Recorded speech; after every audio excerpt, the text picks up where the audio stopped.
Hello, welcome back to I Know a Guy Bicycles, hanging out with the Guy series. Hi, I'm Justin, the Guy. So today we're going to just dive into this bike that I purchased. It's a kind of a classic and kind of fun and kind of scary at the same time because, age doesn't usually go very well with bikes sometimes when you're looking at older models and what to look for. This is one of those bikes that I was really on the fence on purchasing. I probably should have just passed, but I'm kind of connected to this series of bikes back in the day. I wouldn't say sentimental attachment, but it's sentimental-ish. This bike actually came out during the time when Lance Armstrong was winning the Tour de France's and Trek was making majority of their bikes in the United States. And the Postal Service is one of those postal teams, which was pretty cool. It has, it strikes up some good old memories of working in the shop with my parents at Parker Bikes. And, it's one of those things like, I remember when those bikes were new and kind of like, I can fix it up and give it a good home. And gosh darn it, I'm going to give it a try. Although there's some things on this, I'm like, maybe I shouldn't have. Anyway,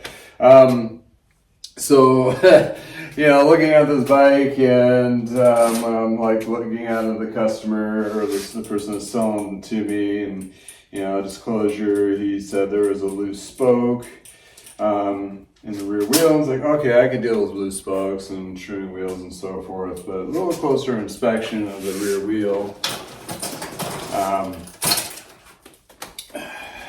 it has a big old spur star kind of. This is when you look at aluminum when it kind of bends, like you bend a Coke can kind of thing. You kind of like get that paint discoloring, lightens up. And on this side, it's even more pronounced in the sense, and boom, look at that. Big old ding.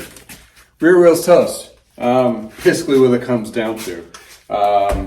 Maybe the hub could be used for parts or whatever.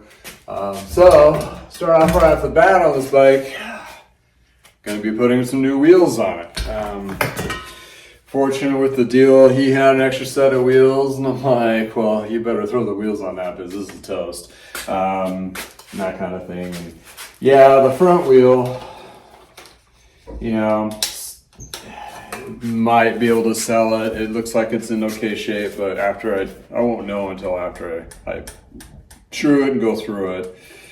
Always assume the worst when it comes to that. So, that leads right into the conversation like, how hard or how tough is this bike going to be to fix up? And it's like, it's going to have some challenges.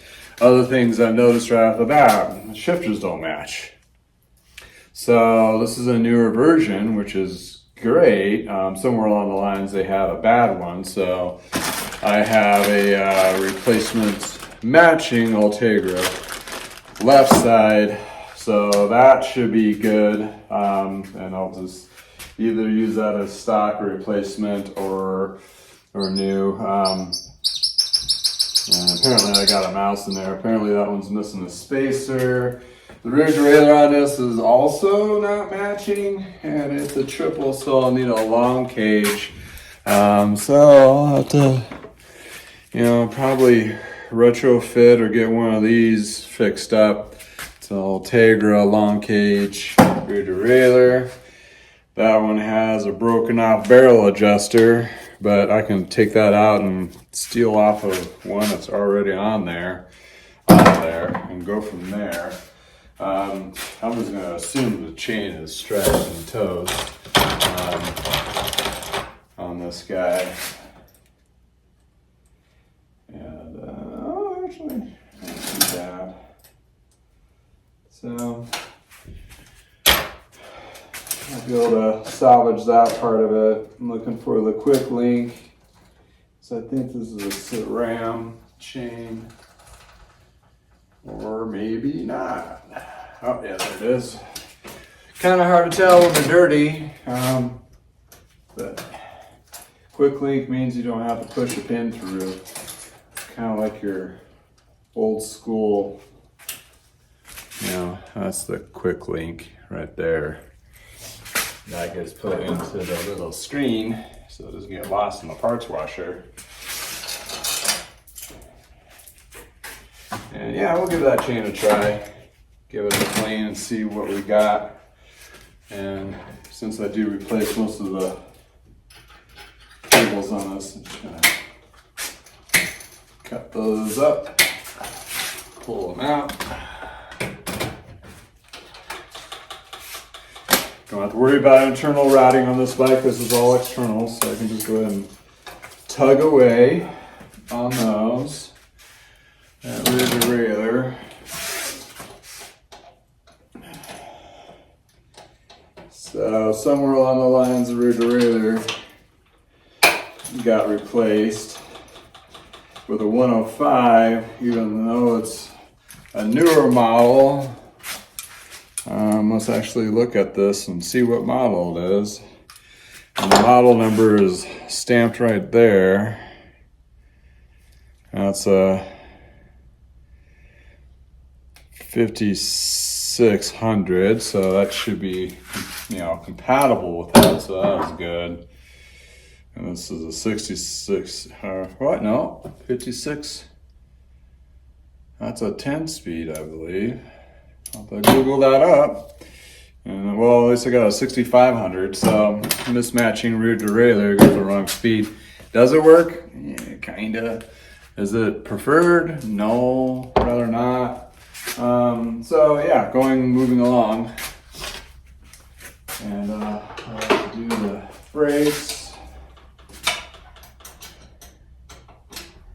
Take these guys off. Usually try to get all the cables out first with the little bits that are cut off.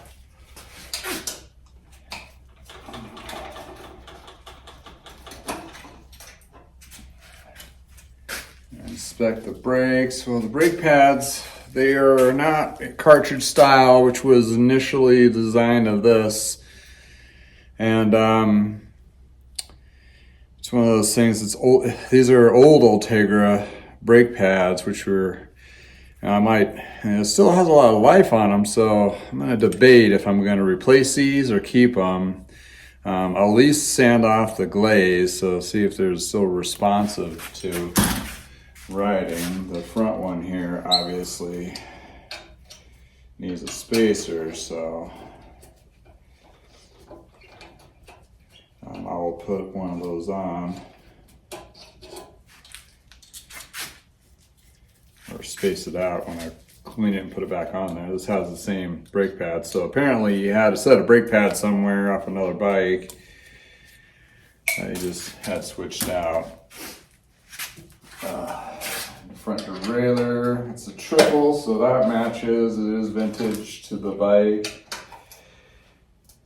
And what I'm noticing right off the bat is the bottle cages are kind of not all threaded in, so you probably had cages on there and you took it off.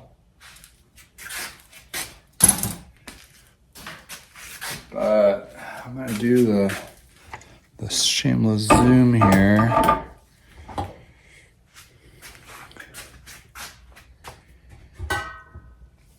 Because I think there's something up with these bottle cages. Mounts. So look at this guy. It feels kind of stiff. And I talked about what I do is I put grease on these, and I know exactly why. There's a coat of rust inside there. So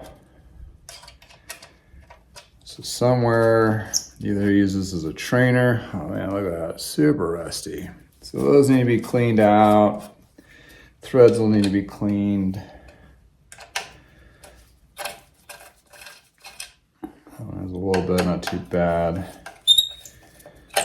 So what I'll do is obviously I'll clean these little guys. Then once they're clean, once I'm cleaning the frame, I'll be cleaning this surface rust out for sure. and I'll drop some lube in there, then I'll thread them through, or try to clean it kind of with a Q-tip or something and try to get that rust out, or a little bit of piece of steel wool in there, try to get that out, clean the threads, then put some light lube on these and thread the nuts back through to kind of re-chase and kind of clean out that thread, and do the process over a couple times so that cleans out the threads on these. Doesn't seem like the mounts have been compromised, so they're secure, which is good. When these little boogers pop, you have to cut them and then re-pin in a new mount, which is a super pain to do. So anyway, on to the next is the crank arm here. These have what they call a self-extracting bolt, so you don't have to use the tool.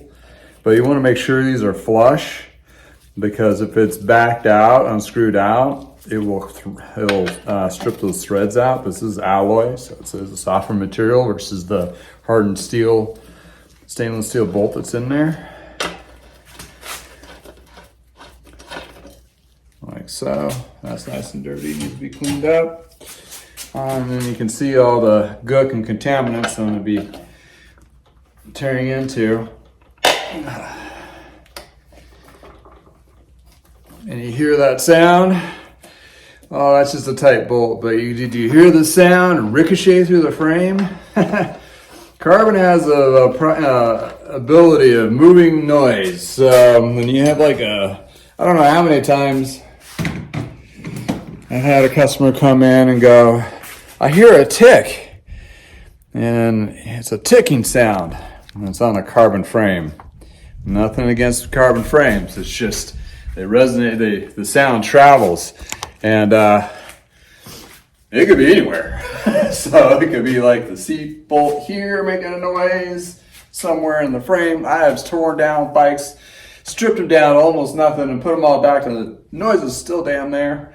Turned out to be like a little bolt or a seat or a bolt up here, or even the front headset bolt. Needed a little bit of lube to make that cut away. Craziest one I had was a chainring bolt that was just a little loose. It was causing it to tick, and it resonated through the frame too. So noises through frames are, yeah, that could be an easy fix, or it could be like an all-day project trying to figure that out. So going through and identifying more of this. And these will probably feel a little wedged on there. Also, when they manufacture these guys, put them together, sometimes the paint is not completely cured. So some of the parts stick a little. When I say some of the parts, like these guys, or the front derailleur, clamp, sometimes you'll see the kind of indentation from that. So yeah, I try to use nylon, obviously. That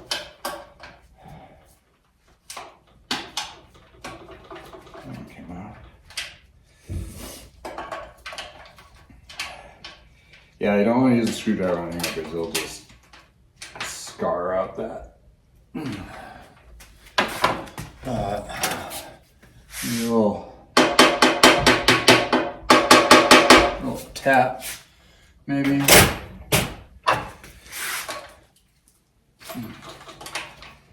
this thing to come off.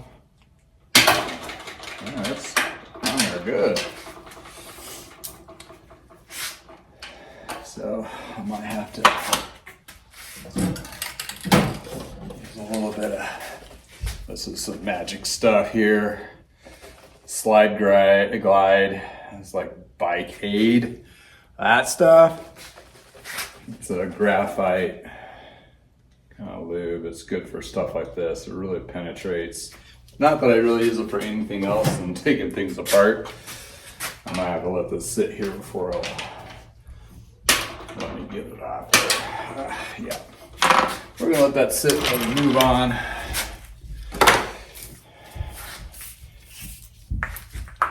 Housing off.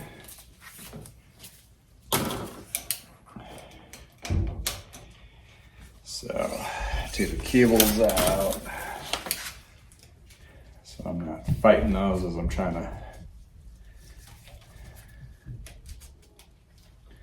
take the shifters out.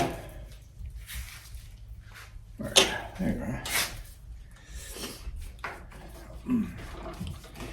And these I can just leave the band clamp on there. I just unscrew it all the way.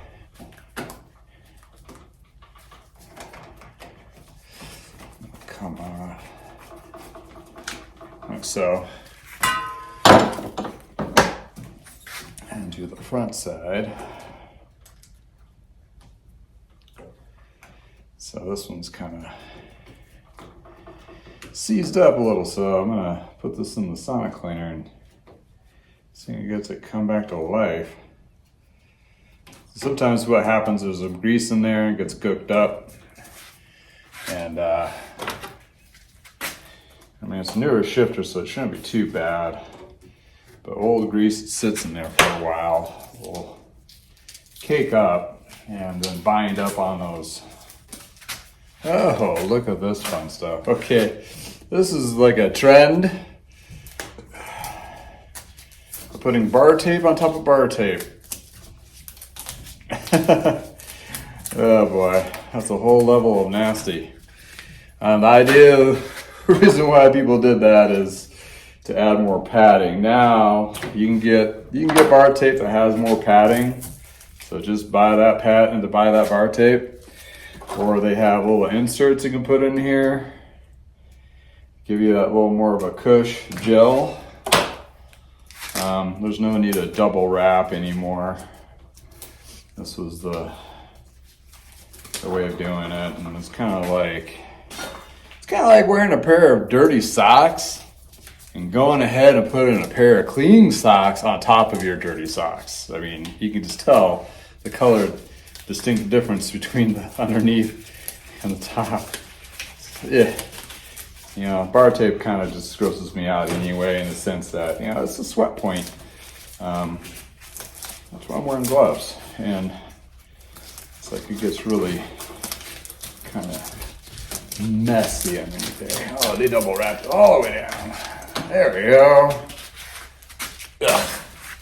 That's why I put new bar tape on every bike that I buy, or that I try to sell. The reason being is that right alone. Once in a rare moon, there'll be bar tape that they said, oh, we put it on. Okay, and the only times I'll really keep it if they put it on and it's actually professionally installed.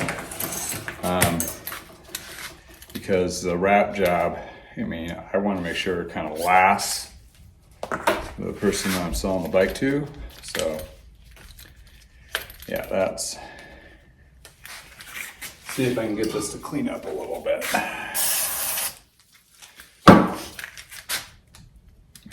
Get that to release, I get the cable out. Yeah, it doesn't want to do it. Fumey stuff. Yeah, so I might have to put that in the sonic cleaner with the cable in. Oh, there we go. I finally gave up. It submitted to the wheel of a guy. So let me see, I'm trying to get that cable to come out. Oh, that may have been part of the problem. A little bit of fraying there. Okay, so, oh, there it is. Okay. So the new shifter I've already cleaned before. It was already one of my spare parts that I had. This guy needs some cleaning and loving. So I'll get that in there. That actually shifts pretty well. That's a good sign. So that's ready to go in the sonic cleaner. I'm gonna see if I can. It's kind of a little rough. So come on.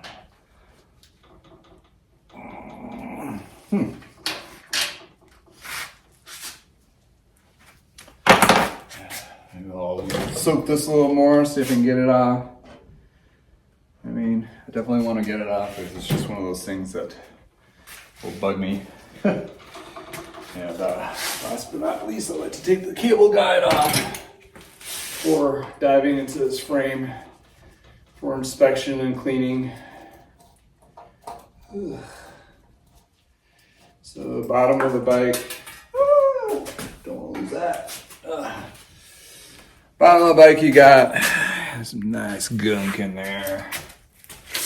Do some good cleaning on that. So, yeah, that's pretty smooth. That's good. There's a cartridge system. This is a little rough, so I'll pull this apart and clean the bearings. If I need to replace anything, then I'll go through the frame, take off any stickers and clean it up from there. So that is pretty much at the tail end of getting prepped for doing my magic. But yeah, so there we go. Well, I'll probably do another video on this bike, cleaning the cables or the bottle cage mounts and so forth on this.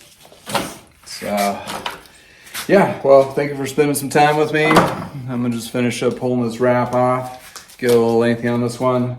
So until next time, shameless plug, if you like these videos, subscribe to my YouTube. If you're on Facebook, like my page, go to my website, go to iknowguidebicycles.com. You can like subscribe to my email list. And till next time. Right in the face. Okay, I'm gonna go wash up. Have a great day. Thank you for spending time.